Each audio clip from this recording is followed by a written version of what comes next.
behavioral finance, or sometimes also referred to as behavioral economics. The study of some of the biases or tendencies or heuristics that we consciously or often subconsciously use when we are making decisions. One of the main ones that is talked about the most is what we call confirmation bias. And that's our tendency to take in the information that confirms an already held belief or a decision that we want to make.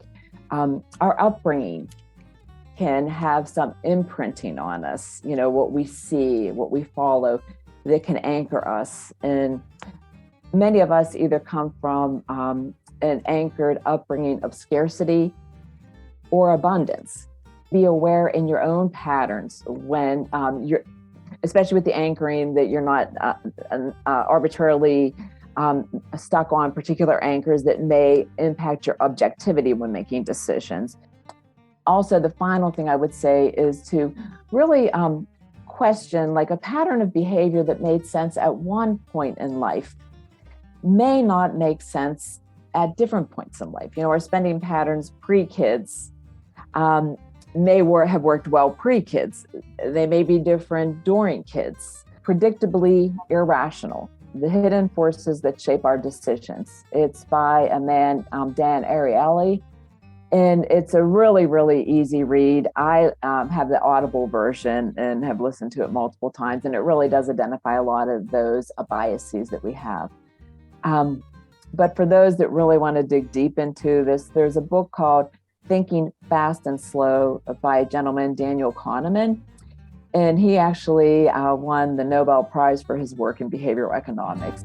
I do think traditionally we've looked at retirement based on a set age, and 65 has been the number that's always been thrown around. And after perhaps hopefully working with the financial advisor, that people have come to the realization that they have enough resources, whether it be savings, pensions, Social Security, that they don't need to rely on earned income anymore. I do think that if people, again, have worked with someone and they have come to the realization that they do have enough assets that they don't need to rely on earned income, they then have the option to retire. They have a choice to do that they may or may not want to exercise. And I really like for people to be thoughtful and intentional about what they do at this point, because the other thing I've seen is the vision that people sometimes have about retirement and how wonderful it will be. Their reality may not match up to that. And that can be very disappointing. Work, regular employment provides some other intangible benefits or lifestyle things that we might not realize, but we might miss when they're gone. And these are things to build more actively into your retirement structure. When we're working, we have a structure to our schedule. I knew I was starting here at 9 today. I know how long it will go. We have a routine to our schedule. We as humans thrive on some form of a schedule, so I encourage that to be built in. Second one, social, is whether we work in person, virtual, hybrid, when we're in the workplace, we come in regular contact with the same people. And we may not have that naturally built into retirement. I really encourage people to pursue that.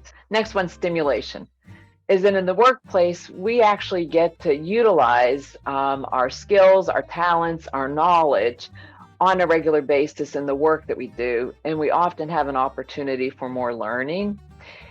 And retirement does not necessarily automatically provide that. Then the final one, story. We actually picked the word story, which really stands for purpose. And when we're in the workplace, often the work that we do is geared towards some purposeful endeavor. And we as humans actually really do like to be purposeful. I really encourage people to manage their time, to almost treat it like an asset, like someone working with you would treat a portfolio of their investments. And so, just like somebody, if they had a portfolio of their investments, they wouldn't just put it all into like a checking account and let it sit there and have no growth. Is it, that what we would do is we would invest it by picking different sectors. We would try and diversify. We would regularly review it and would rebalance as necessary. When you plan for retirement, it's not like one and done. So I'm retired now, I'm going to pick all my sectors, I'm going to diversify, and this is what I'm going to do for the next 30 years.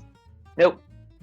And I really encourage for couples to not plan to be tied at the hip in all activities, because each of them should still have their own individual things that they like, their individual friends, spending time on their own. So, and that is something that you need to be intentional about, because if one person in the couple has fewer activities, they might be relying on their partner to entertain them.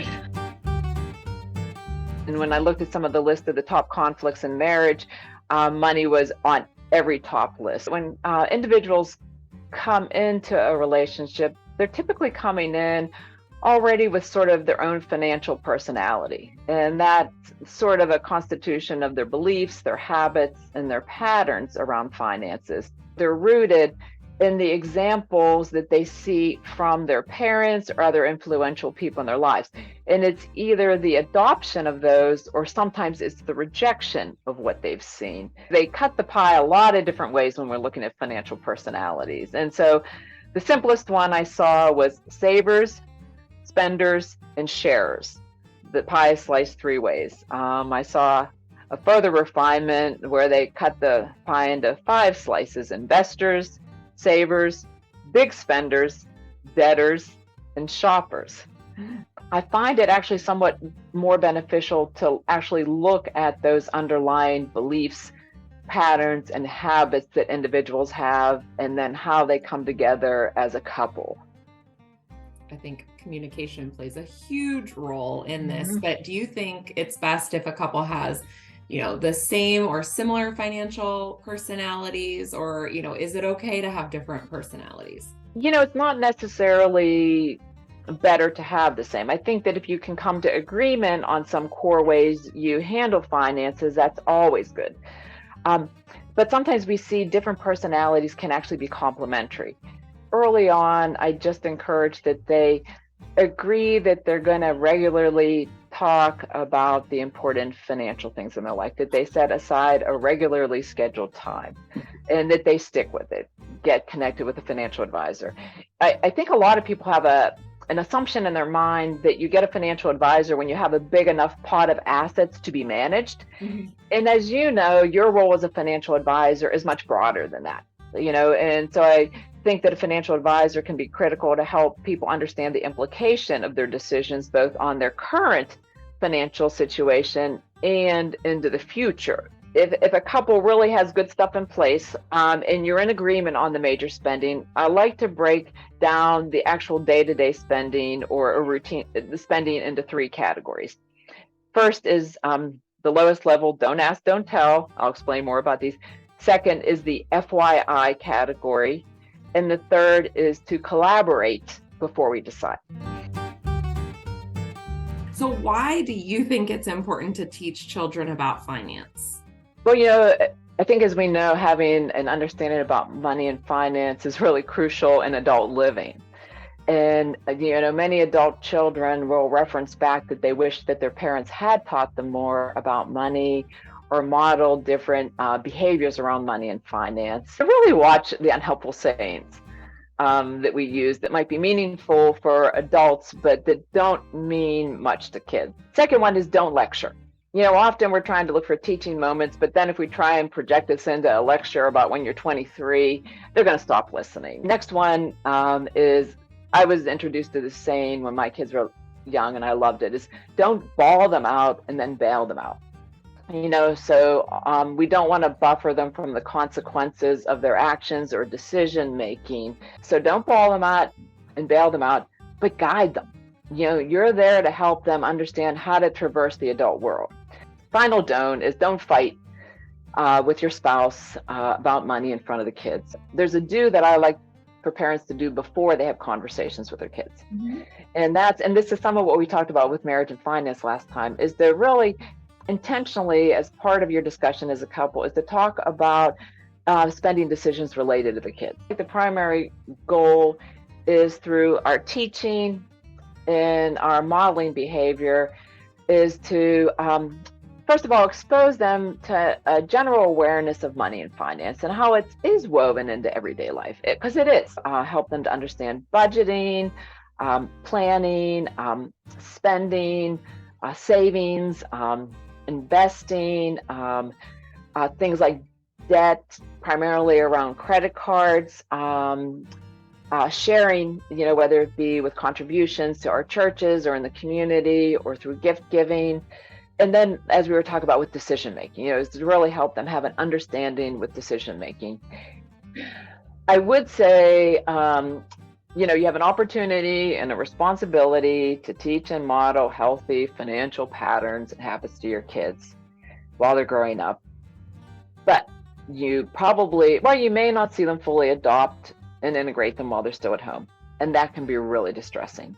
Mm-hmm. And you got to be careful to pick your battles there, because you don't want it to be a great area of conflict. But if you use some of the things we've talked about, you plant seeds, you continue to model, and you don't fund their poor choices or buffer them from consequences, you're still doing the right stuff.